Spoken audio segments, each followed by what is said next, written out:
maybe if we could sort of start from where last night we were looking into the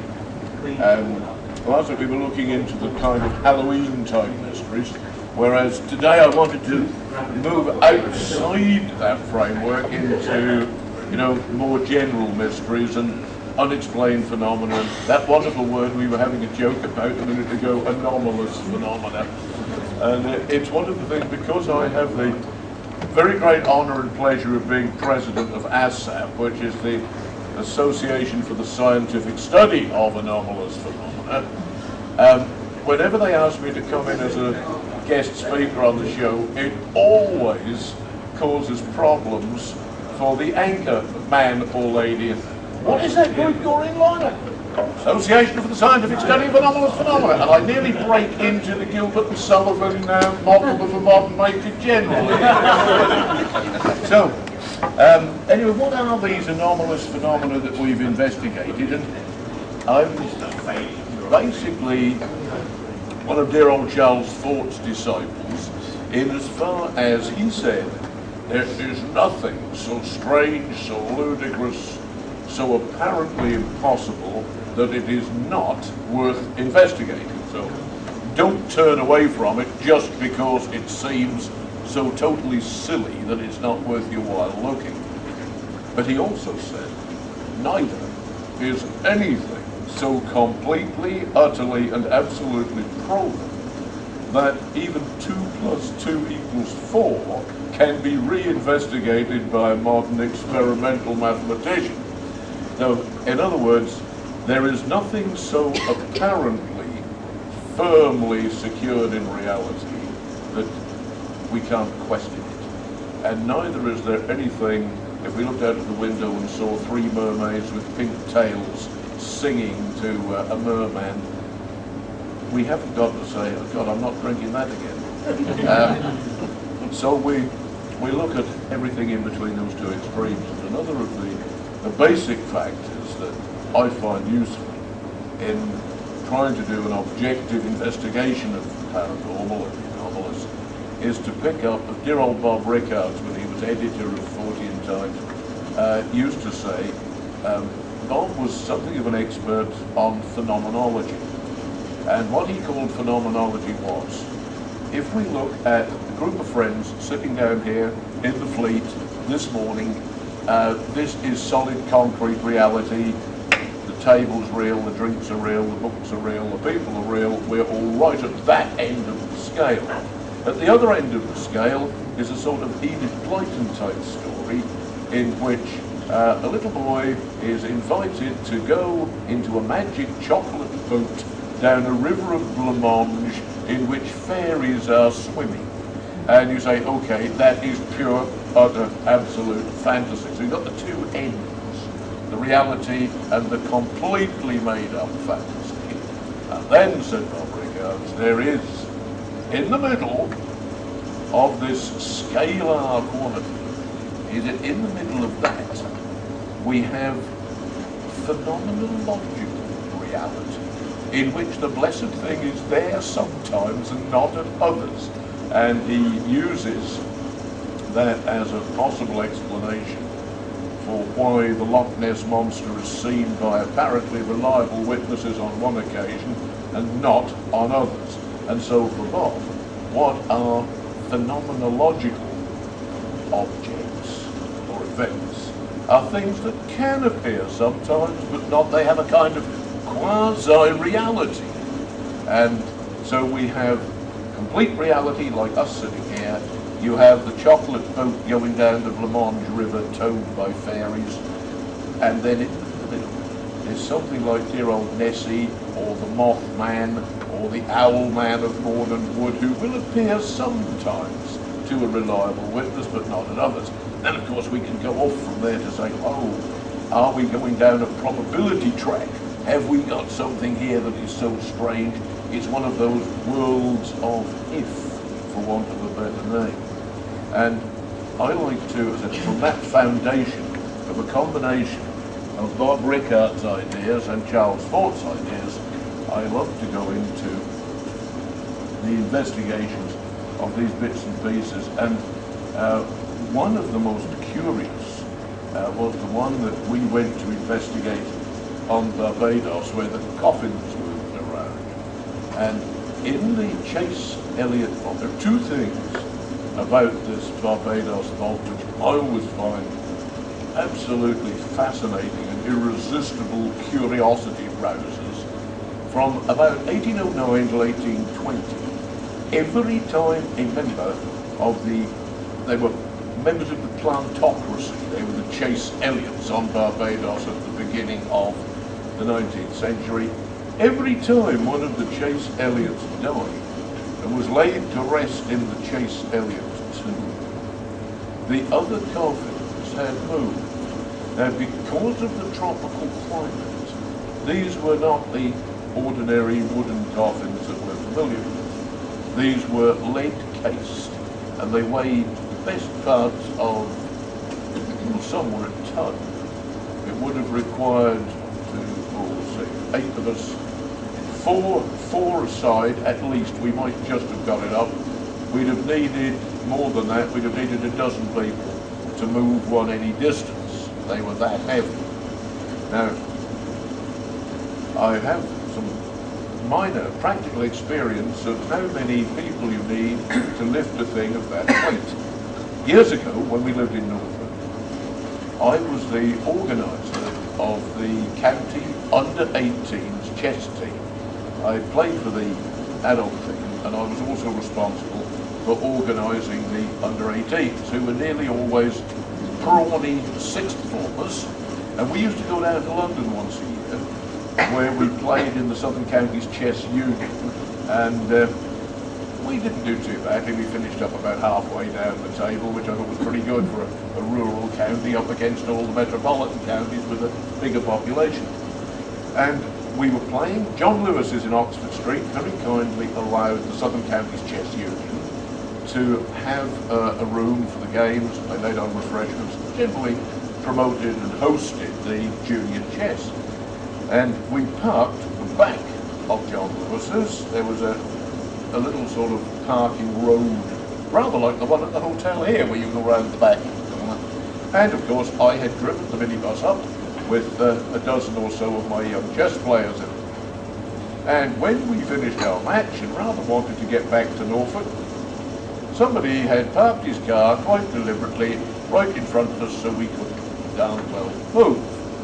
And one of my burly sixth form lads said, "Sir, do you reckon if we got 6 aside we could lift that thing?" I said, "Yeah, I'll help you, come on." And we had 6 large teenagers each side of this guy's car, me at the back, that one two lifted him up, and one of the boys said, "Sir, see he blocked us deliberately, can we shove him up against that lamppost?" I said, "Yeah, not half." Nice. But we found there from practical experience, from empirical experience, that 12 strongish lads can lift a family saloon. The question of the Barbados coffins is if there were a dozen pranksters, hoaxers, tricksters in on the secret, somebody would have talked. The only way to keep a secret is zip and tell nobody.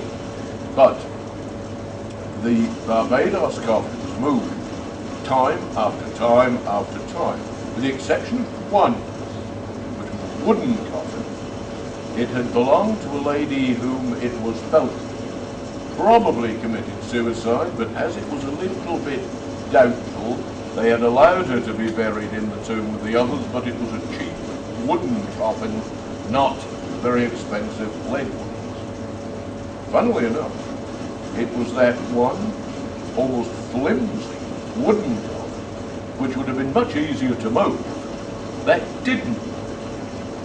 Anyway, finally, Lord Combermere, who had been given the governorship of Barbados following gallant service with the Duke of Wellington in Spain in the Peninsular Wars, and had been a cavalry commander, and such guys are not unduly nervous, and they're neither are they unduly patient, which explains how the rest of the story develops.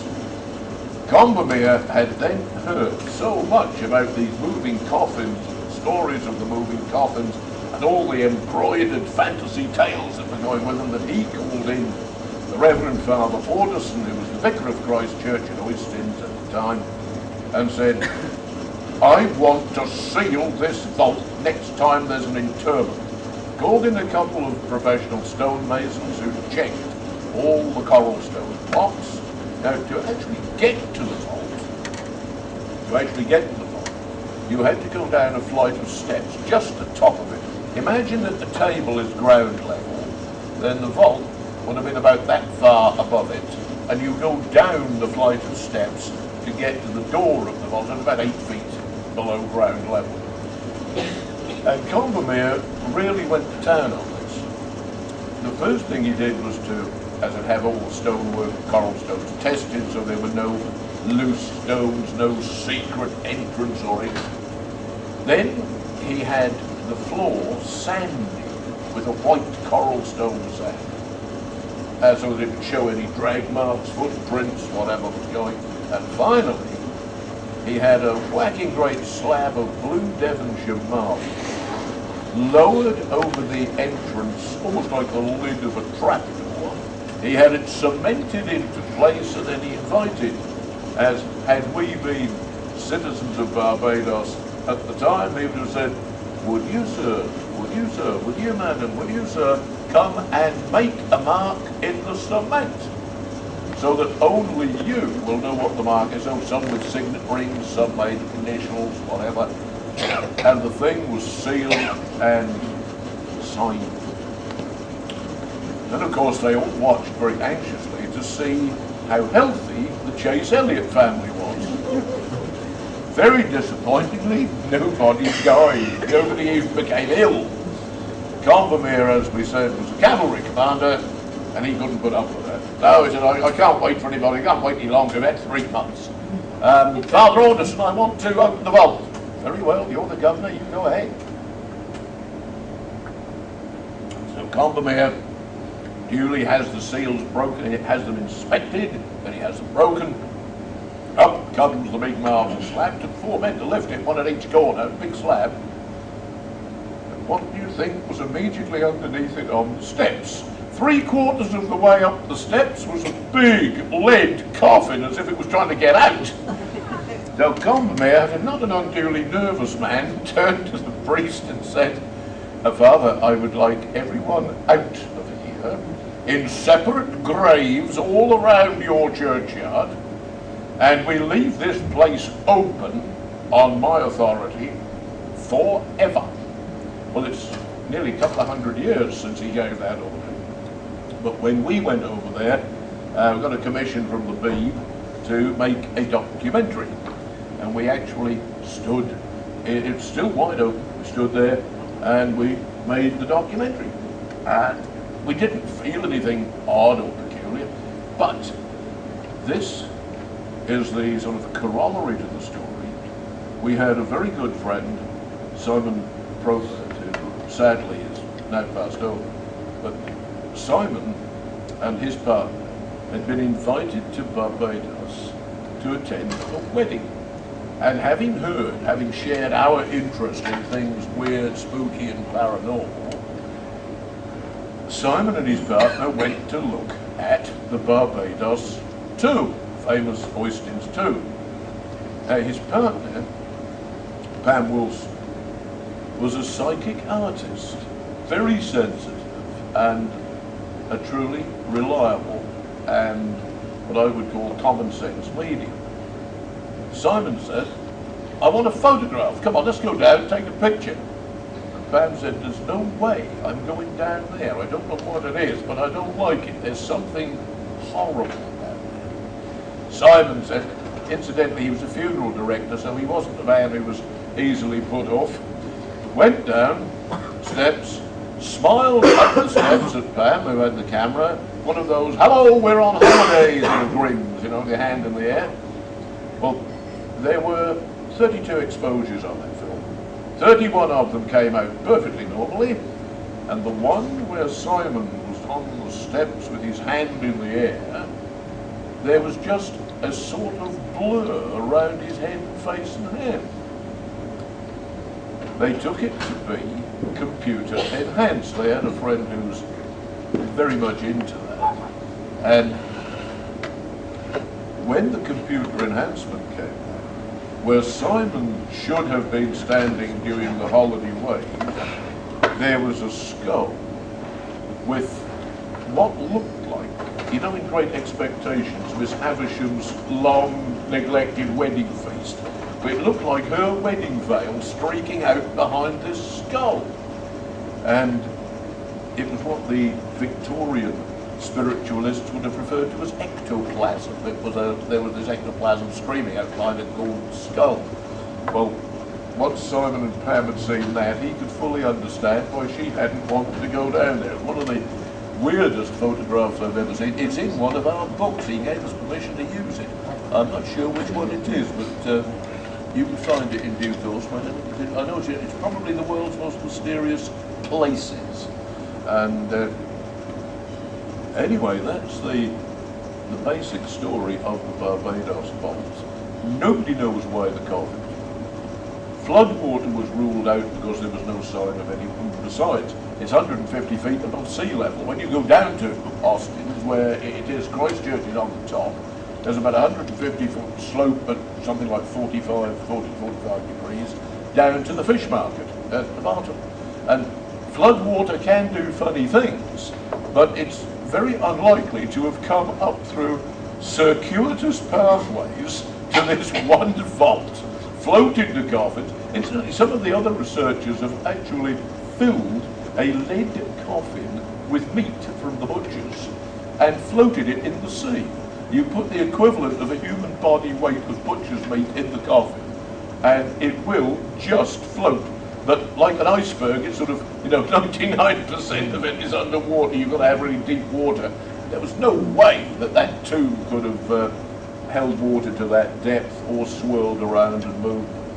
The fact that the wood didn't move, again, I wonder if there's a tiny clue there, insofar as is there, which the physicists haven't yet discovered, some sort of force, like magnetism on ferrous metals, which works on non-ferrous metals, but won't work on insulators like wood.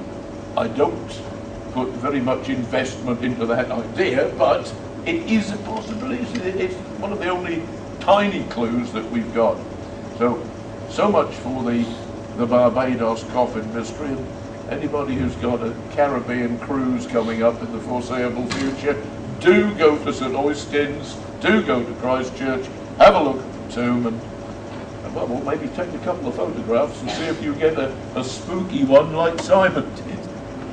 The next little tale I'd love to share with you is the Glazel alphabet. In 1924, a young farm lad who was then about 14 was asked by his grandfather to help to rescue a cow. Now, Glazel is just outside Vichy, central France. It's a tiny hamlet, and it's mainly small holdings and little farms. And the cow, of course, was a vitally important part of the capital of a small farmer of that kind in those days. And this one had dropped into a hole about 8 or 9 feet long, 4 to 5 feet wide. Didn't appear to be injured, but of course had no way of getting out on its own.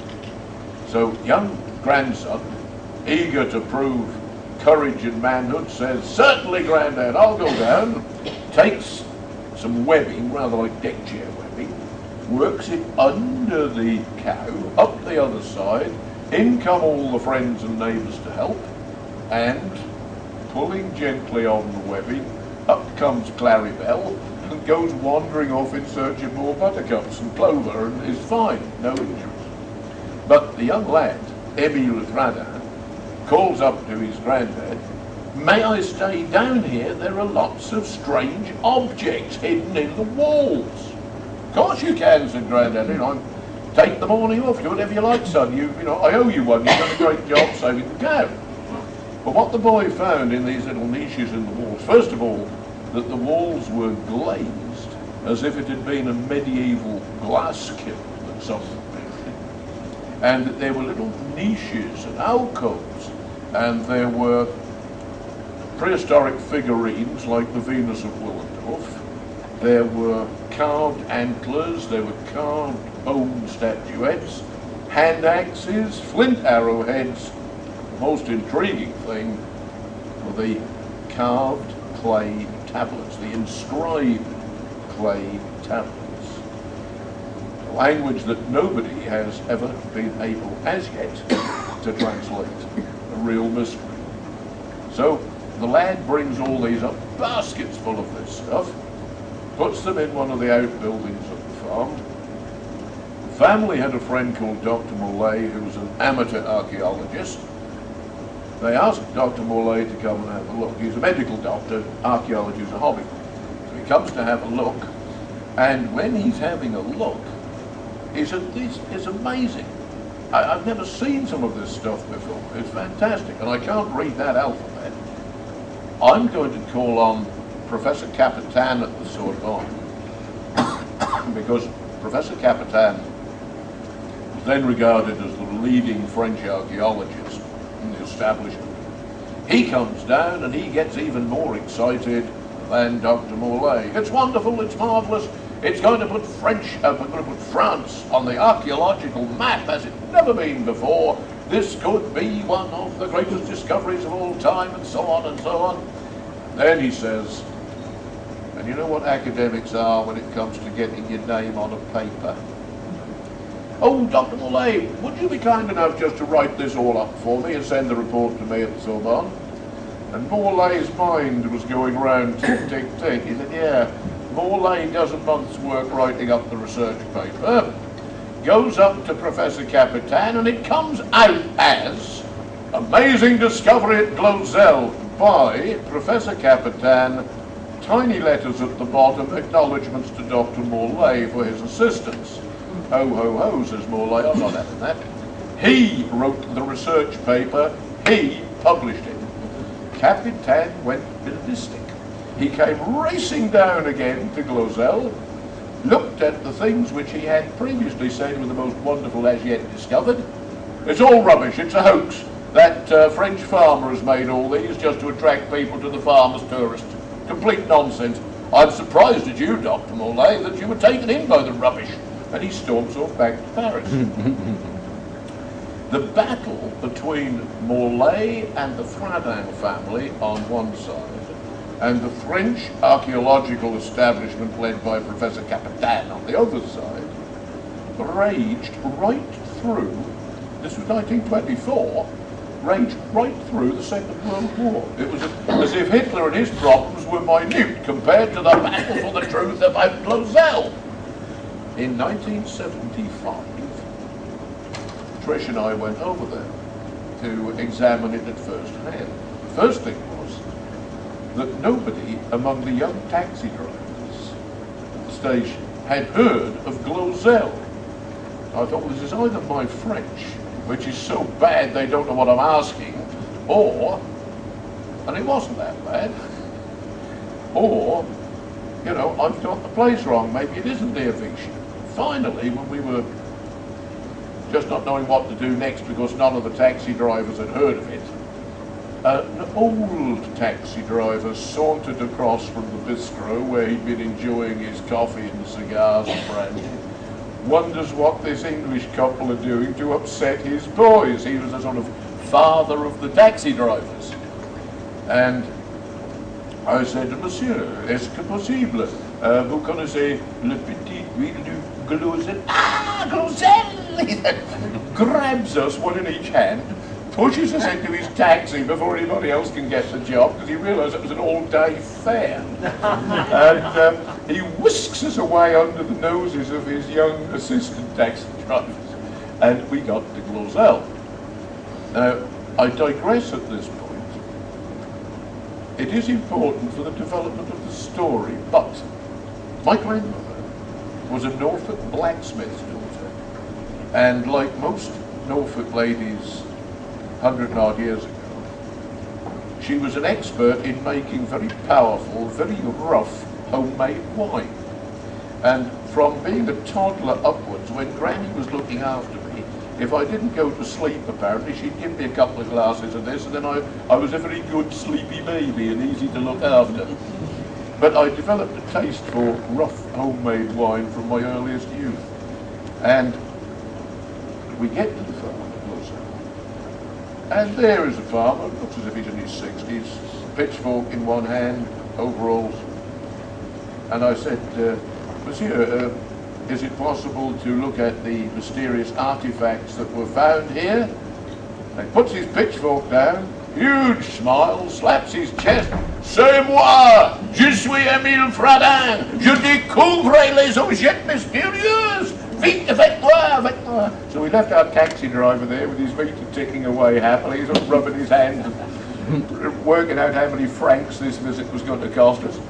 And we went off with Monsieur Fradin. He showed us the hole in the ground, he showed us all the things that had been found in their little museum. And he struck me as absolutely genuine. This wasn't the guy who had made things in order to hoax anybody. He had genuinely found them and he'd sorted them all out. He didn't know what they were, and above all, he didn't know what the mysterious alphabet meant. So, as we were being shown all these things, he produces a sort of about a litre of a curious smoky yellow liquid, which he says, "Would you like some wine? I made this." And I tasted it.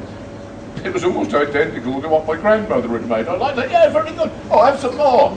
Well, by the end of the afternoon, we got a litre of this stuff down us. I think it must have been about 40% proof, because the world had become very pleasant by the time we finished the bottle.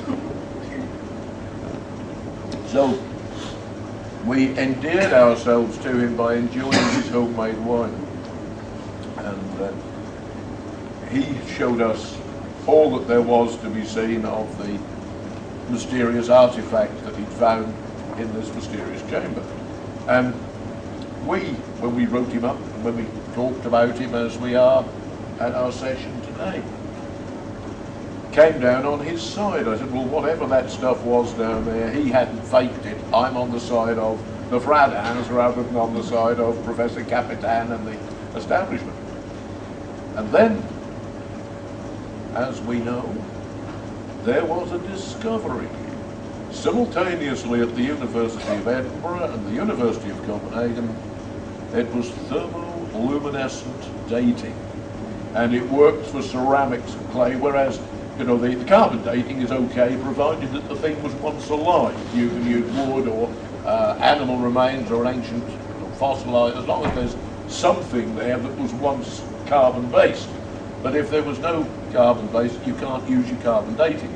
But with thermoluminescence, if we dropped a Marks and Spencer's cup and saucer that was made last year, you pop it into a light-proof container and you heat it. Now, it's got a light detector on it as well as its temperature gauge, so that, depending upon how hot the fragment is when it glows, that is how old it is. If it's an old piece of Roman stuff or something really ancient, glows at a very low temperature because it's had a chance to recover over the centuries from its original firing. If, however, it's a bit of Marks and Spencer's cup that I broke yesterday or whatever, you've got to get it up to about 1,000 degrees before it will glow. And depending on how hot it is when it glows, that's the age. And they sent some of Fradin's material to be thermoluminescently tested. And they got some astounding results. Nothing was less than 500. The oldest pieces were 2,500 years old. So whatever was down there, this of course set the archaeological establishment up in the air again. They said, how come there can be such a huge range of dates in this one hole? It makes it look as if somebody put them there. Now, I have a theory. May not be right, but I offer it to you. Imagine that old medieval glass kiln was found by the local wise man or wise woman, someone who had a reputation for problem solving with a little harmless magic. Now, if we were mercenary soldiers and we didn't want to get killed, we would buy from the wise man or wise woman one of those little flint arrowheads. They knew nothing about Neolithic man and flint arrowheads. They thought they were elven arrows. And you can just imagine this village wise man saying, well, if I sell you one of these elven arrows and you keep it in your tunic, no real arrow will strike you. It will just, oh, you did fine. And of course, if it failed to work, you never came back and complained.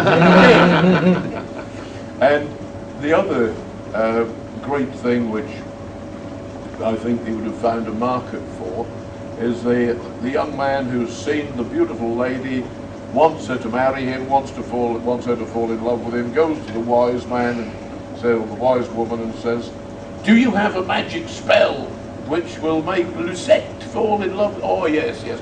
I have carved one for you. Makes a lot of strange marks on a clay tablet.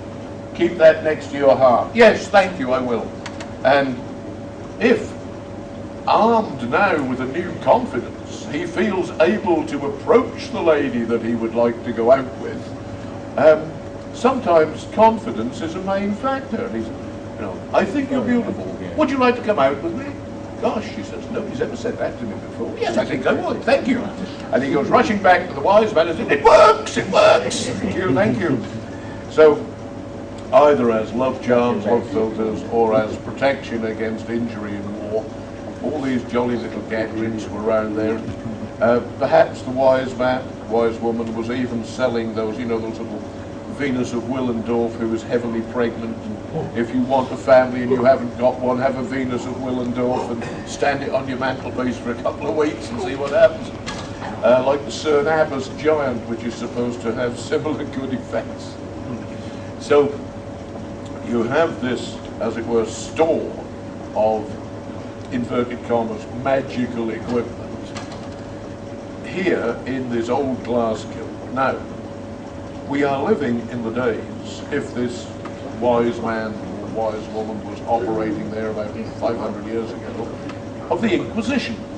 And if you are caught with magical bits and pieces, you are likely to have a very nasty time down in the torture chamber, and then you get whisked off and set light to. So, carefully, every time he or she went out, they put leaves, branches and turf over the top of the store to disguise it. So we have this lovely underground medieval glass kiln with the twigs across the top, store of found objects inside, and then one day the worst does happen and the Inquisition catches the wise man. He never goes back. For 500 years, nature takes its course. Grass grows, but there's still a whacking great hole underneath. And then, 1924, along comes Ermentrude, innocently making her way towards that delicious buttercup, and suddenly, splat! Emile, could you come and help Grandad? Coming, Grandad! And that's where we came in. On that one, I think that it was possibly a store from some wizard or witch, local wise man or woman, and that it had been carefully disguised, and then when the odour vanished for any reason, nature took its course, the thing was completely grassed over, you'd have no idea that there was anything down there. In fact, provided even if a cattle had come that way, there's only 1 foot on it, and the other 3 taking the weight over there, nothing would happen. They just walked past it. To go in. Just unfortunate for this one that she did 1, 2, 3, 4, all 4 legs over the rather fragile cover and splat. Anyway, so for the Glazel mystery. Got to mention, 1 or 2 friends had been talking to us about New Mexico and Roswell during the day, which was a little bit of a coincidence because we were over there at Roswell a while back. We'd been at a convention in San Antonio, and when we'd finished the convention there, we decided we would go up to Glazel, so we Sorry, I said Glazel. Go up to Roswell. Yeah, I've still got the cow standing on my foot. You still got the taxi running. How much did that cost you? It was something like, in those days, 1975, it was about 50 quid for the day. It was, which was an awful lot of money. But we've sold books with the story in, I broadcast on it, a lecture on it. It's come back, and it was a legitimate expense if you're a researcher. Yeah, so we went up to Roswell from San Antonio, and there we met an astonishing bloke with the unforgettable name of Dennis Balthazar. Balthazar like the three wise men, and you don't forget a guy with a name like Dennis Balthazar. And when he found we were from the UK, very, very anxious indeed to show us, he was the curator, manager of the Roswell Incident sort of museum or centre, took us round and then said, we were chatting as he showed us everything there, and he said, you lecture about these things? I said, yeah. You write about them? Yeah. Can I use you as an insurance policy? I said, yeah, sure, what do you want, how can I help you? And he said, well, not long ago I had a phone call from a young man who was very distressed, worried, and who said, Mr. Balthazar, can you help me? My father is now terminally ill.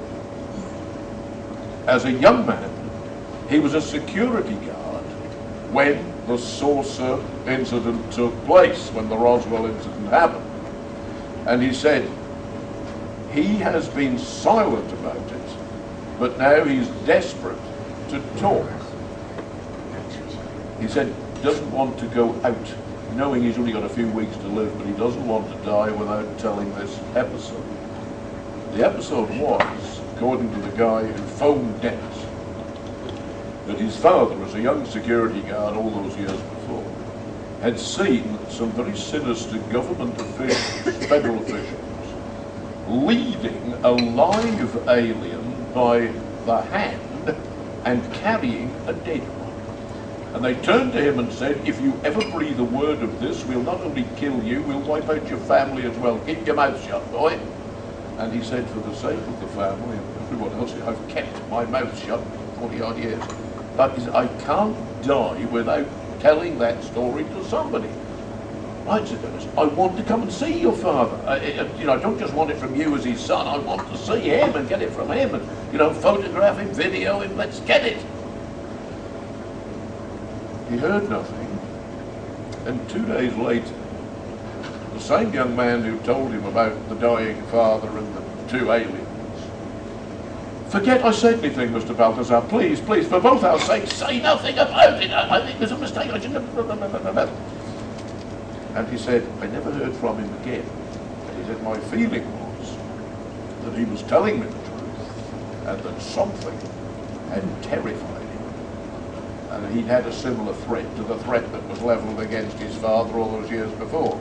So Dennis said, whenever you retell that story about visiting me and what I told you about the man with the dying father and the security guard evidence, he said, will you tell them, if anything ever happens to Dennis Balthazar, if I die suddenly and unexpectedly, he said, I've got an insurance policy. He said, I think if enough people know, so it's in the books, I always mention him on my radio shows if I'm doing UFOs, and I always mention him, as I promised him I would, when I'm with an audience of friends like yourselves who are interested in it. Now, whether the young fella who phoned him up was just, hysterically anxious and was imagining things, but Dennis said if you'd heard him on that second phone call, he either deserved an Oscar for his performance, or it was quite genuine and somebody had frightened the life out of him. So that was our trip up to Roswell, and one that I'd like to share with you, not having been there myself yet, but it's one of our next targets, is the Castle of Arg in France, where when we were doing the book on the world's most mysterious treasures. We came across the Argini story as part of our research, and it transpired that, you know, the dreaded Friday, October the 13th of 1307, when Philippe le Bel set his seneschals to arrest all the Templars, and when the order was very, very close to being destroyed, that one of them escaped from Paris to Argini and found refuge there, it then being a Templar stronghold for a few days, and that he went down into a labyrinth below Argini Castle, and something of immense value and importance was concealed. Now, the next episode was that 200 years later, in the 1500s, one of the castle owners went down into the labyrinth and had some sort of experience there. It was a lady who was doing the research there, looking for whatever, I think, this Templar from the early 14th century had hidden. And she bricked up the entrances to the deeper parts of the labyrinth. Nothing further was heard until the 20th century, when the new owner of Argini Castle went down to explore, knocked down the walls that had been put there 300 years earlier, and then this is where the story becomes so traumatic that it's difficult to believe, which is why I want to get over there and have a look at myself. The explorers there, and it was a little bit like the early Harrison Ford films where things came out of the wall. This labyrinth was booby-trapped. One of his men got some very severe leg damage when a huge steel or a huge stone ball came out of the wall and crushed his legs. And the guy who was leading, the castle owner who was leading the exploration, then said, "I'm not having any of my men injured again. We will go down again. I'll go first." He went down first. He appeared to have triggered a floodwater trap the next time, which very nearly drowned him. And then he rebuilt the walls that he had knocked down in order to explore. And that is where the story currently ends. That underneath Argini Castle, based on the information that we have combed out from various sources, there is a sinister labyrinth which is rather like an Egyptian protected tomb with all the nasty things that Harrison Ford used to have to dodge. And I would, as soon as I get a little time off, I would love to see if I could persuade the current owner to let me go down there and have a look. And what it is, who knows? And for those of us who share this curiosity, some of you may get a chance to pop over and have a look at Argini Castle. There's quite a lot about it on the net. And we've done all we can in our book on treasure mysteries, because there's allegedly something of immense value down there. But I offer that to you as a place that you might like to go to explore. I'm keeping just half an eye on the time. I think we're scheduled to run till 11:30, are we? Yes. On the prog, yeah. Right. I don't know, so that I'm not missing anything you particularly wanted. If any friends have got a special mystery they'd like me to talk about, anybody got any favourite that you'd like me to explore with you? Or if not, I have plenty on here.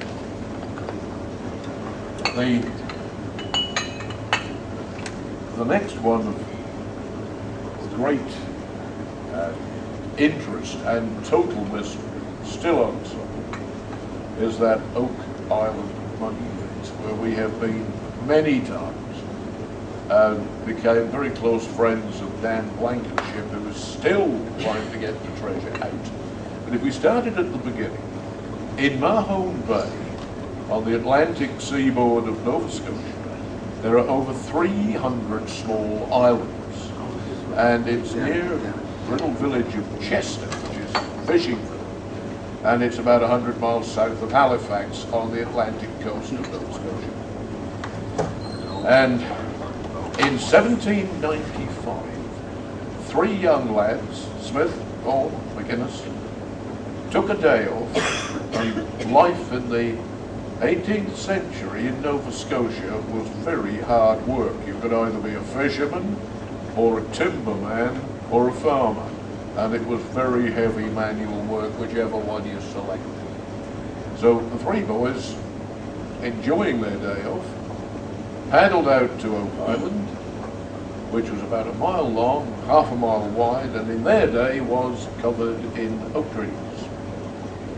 In a clearing, they saw what was obviously the top of a shaft, because the land had sunk a little. It was about 13 feet across, and just above it, on the branch of a sturdy oak tree, was an old ship's block and tackle that had almost rotted away with the weather. Now, if we had been teenagers in 1795, I sometimes think I was,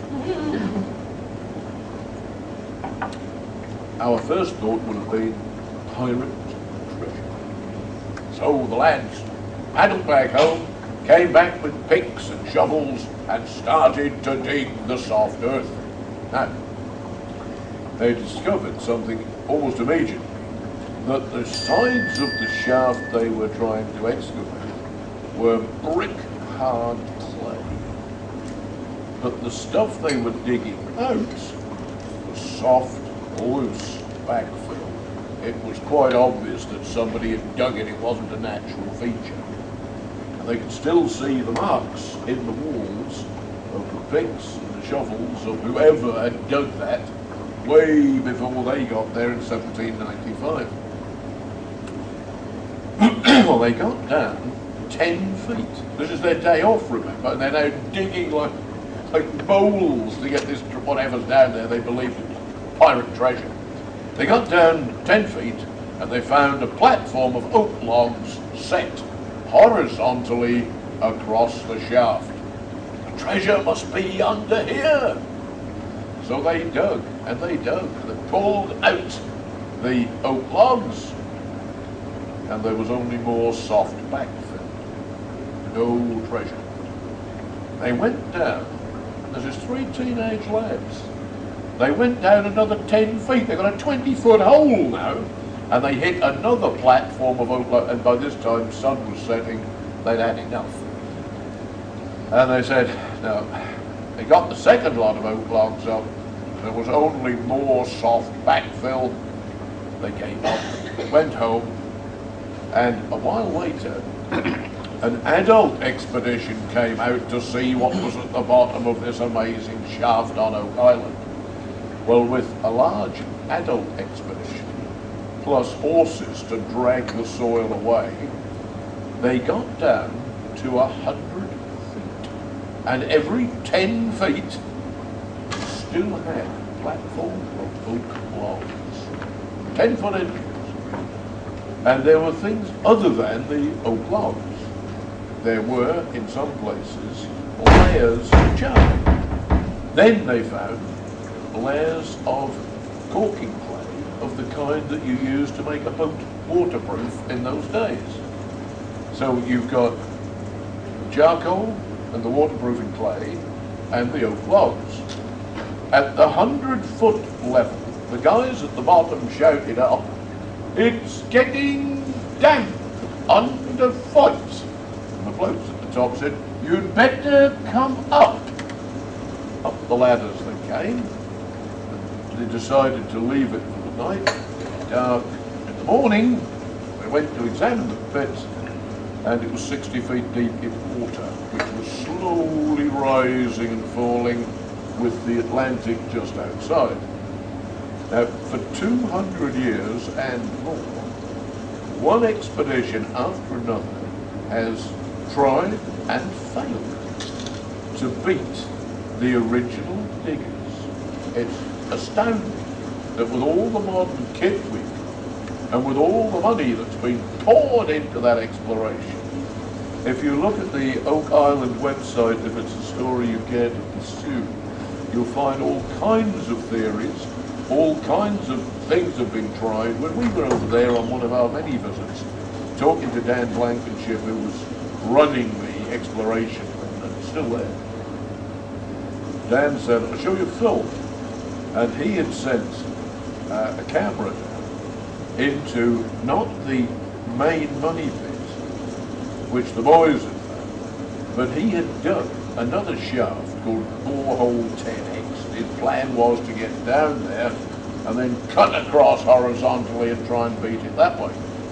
But he sent the camera down, and it showed, we saw the film that it took, it showed through the murky water a doorway that was so straight cut, so rectangular, that it was no work of nature. Somebody, heaven knows how long ago, had worked down. Now, we had a great friend there, sadly dead now, but George Young, who was an ex-Royal Canadian naval officer, and was then, when he came out of the Navy, had then become a surveyor.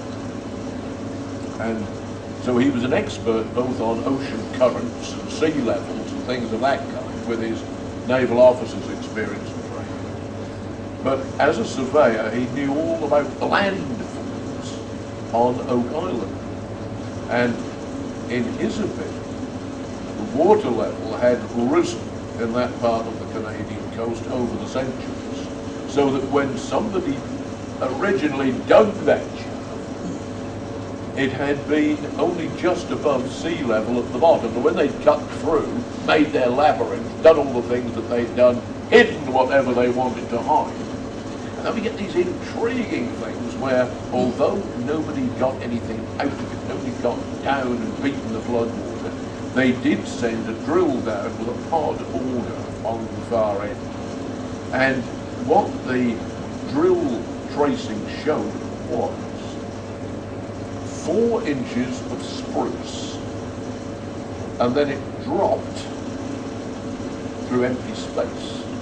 Then it hit 2 inches of oak and made its way with difficulty through all they could describe as loose objects which the pod auger would not pick up.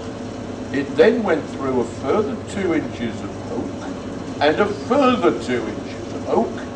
More of these mysterious loose objects that refused to be picked up, 2 more inches of oak, and 4 inches of spruce. So we look as if we imagine this as some sort of treasure cave. It's got thick spruce on the top, then either treasure chests of oak or coffins. And there's one on top of the other.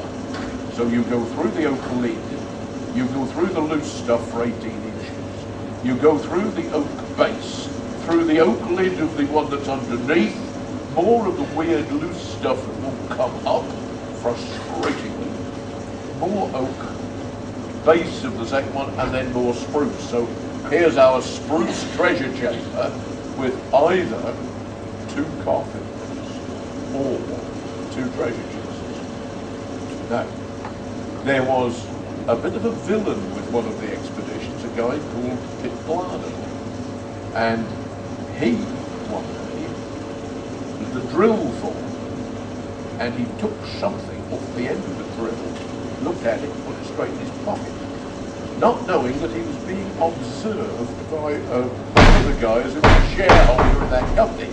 Oh, Mr. Pembroke, can I see that? No, you can't. It's so important that I will only show it to a full shareholders meeting. Very suspicious. That night, Mr. Pembroke vanishes from the island and forms a partnership with another bloke and tries to buy it. Now, I can only assume that what he got was either a lump of gold or a jewel of some kind.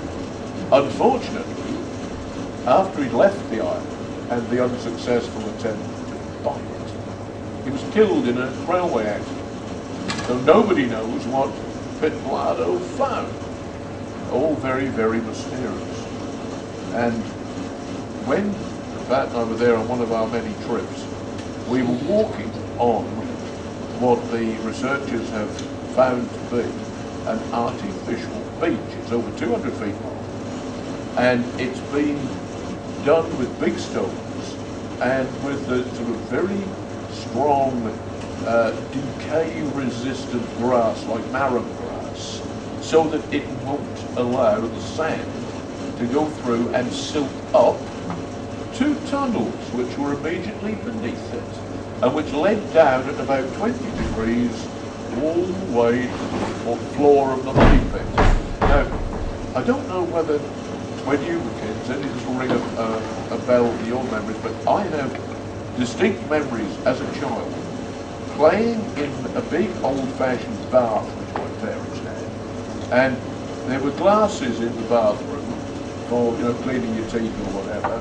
Nothing amused me more than getting one of these glasses, filling it with water under the bath, turning it over and lifting it so that the water remained in the glass because of the pressure of the water, on the bath water.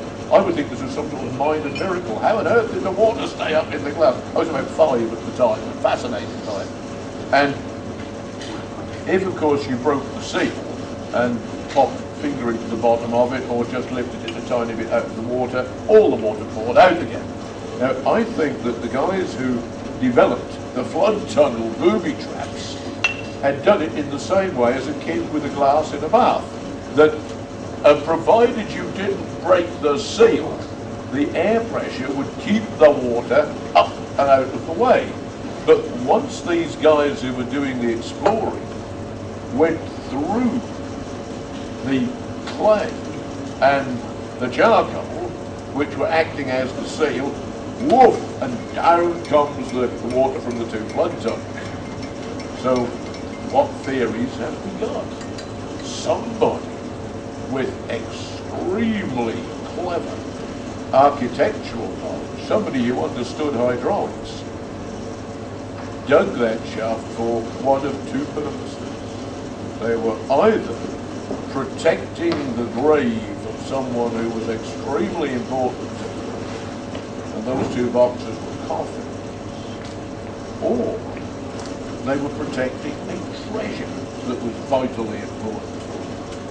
And if we think again of the Temple of Fleet in 1307, as we spoke about with Agib, the Temple of Fleet at La Rochelle was not captured by Philippe le Bel. They got away. Some of them reached the Sinclairs and the Hebrides and were looked after by the Sinclair family and are connected with Roswell, the chapel just outside Edinburgh. Ever so worth exploring, anybody who hasn't had a chance to go around Roswell. But Templar connections there, and of course we know that a lot of the early Vikings, long before Columbus, had made their way from Scandinavia, around the north of Scotland, all along through the Canadian coast, and slowly southwards to Nova Scotia. So is it possible that the Templars, who were brilliant architects as well as great warriors, is it possible that they took something as far as they could from 14th century France to get it out of the way of Philippe le Bel? Now, the native, the indigenous Americans, or the indigenous Canadians in Nova Scotia were the Micmac tribe. And they have a wonderful story of a great and good teacher who came to help them long, long ago. And they said, in their language, Glooskap was the name of this Hiawatha type character. They said, he came to us in a canoe as big as an island with trees. Now I'm assuming that the trees were the masts of a galleon. If you if you and I try to explain something we'd never seen before, we would express it in terms of the familiar, wouldn't we? So, never having seen a galleon, if we had been the native islander, the native islanders there in Nova Scotia, said, well, something, what do you see? Well, it's a canoe, but it's as big as an island and it's got trees on it. And that would make sense. So they maintain that this Gluskap hero became very friendly with him, and when they mastered the language problems, he taught them all sorts of things, particularly how to fish with nets. Now, suppose that he had come from the Hebrides and round there, if he'd been one of the Sinclair lot with some Templars with him, carrying something the Templars wanted to hide, he would know all about fishing with nets. Whereas the indigenous technique was to wade out into the water with a spear and hope that a fish would come. Ah, there he is. And you'd probably catch 3 a day doing it that way. With nets, you'd catch 300. Now, one of the things that archaeologists love doing, although it's one of the less savoury archaeological pursuits, is to find the remains of primitive sewage systems.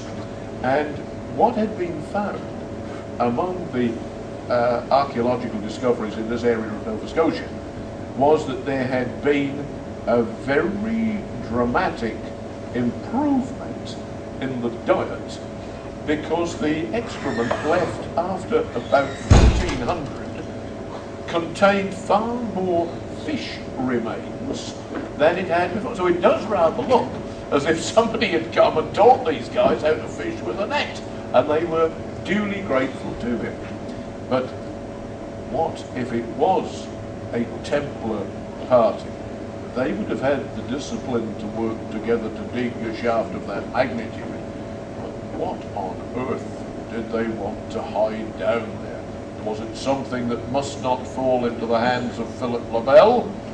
Or was it that one of the Grand Masters had died and had been buried with due splendour, and that the whole point of the oak platforms was you put him 100 feet down with the flood tunnels in to prevent any raiding of the tomb, and you put your oak logs in to the sides so that there was only 10 feet of earth on the coffins, and then you do another 10 feet and jam it with your oak logs and another 10 feet, so that at no point is there more than the weight of 10 feet of earth. But it's certainly an amazing unsolved mystery, and I would love to know what it is. Looking at about 5 minutes. Let's see what I can finish off with for 5 minutes. Well, I think we ought to do the Pembroke Dock Monster. We got a call from our pals in BBC Welsh Television. Would we go out to Pembroke Dock, where a number of very reliable witnesses, mind you, they were in the pub, and including the pub landlord, a number of very reliable witnesses had seen a sea serpent swimming down Pembroke Dock out towards the sea. Oh, we said, yeah, it's fine. BBC hired a boat for us, and he had all the gadgetry with which you could look at the depth of the inlet. So we cruised up and down, saw no monsters at all, lots of shoals of fish, but no monsters. And then we talked to the witnesses. In Pembroke, if you get a chance to go down Pembroke Dock, there's a lovely little area called Fore Street, F-O-R-E, and there is a pub, and from the pub, one of the ladies behind the bar looking out towards, if this was the pub here, the bar would be there where the camera is, and the water is there. And we're all here having a quiet drink, and suddenly the lady behind the bar says, "Hey, there's something out there." And everybody turns round, and there are humps moving out to sea. And they then, of course, rushed out of the pub.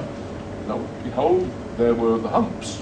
Or there was something very strange. We got so many witnesses who were keen to say, "Yes, I was there, I was having a pint, and, you know, Sally behind the bar suddenly shouts, 'Look, there's something out there.' So I put my pint down there to look out. Lo and behold, there were humps moving seaward." Now, we tried to find some, shall we say, not supernatural, but shall we say, a more rational explanation that it wasn't one of Nessie's cousins who decided to come and have a holiday in Wales. And just a little further down, as you go from Pembroke Dock out towards the Irish Sea, there is a very secretive military establishment belonging to the MOD. And what I think they saw was a miniature submarine that was in an experimental stage, and that it had come up that, you know, some minor thing had gone wrong with it, and the 2 or 3 guys on board had said, we better get up and get some air in. So they could come up, open something on the conning tower, taken some air on board, dipped down again, and said, still need some more, up again. And of course, by the time they got 100 yards away from the pub and round the corner, they were then heading back for their base at the MOD. So I think it's more likely to have been a miniature submarine having problems than a biological sea monster. But we certainly had a great afternoon out there, didn't we? I mean, looking at the radar and hoping against hope that it was going to come back. It would have been a wonderful scoop for BBC Wales if it had. I should have been able to sell the story worldwide. So there we are. I think that's taken us up near enough now. Anybody got a question or a comment, anything I can do to assist with a favourite mystery that somebody would like me to talk about for our last couple of minutes? Okay, well, may I do my commercial again and say, if you want my bank manager's health to improve, buy a book.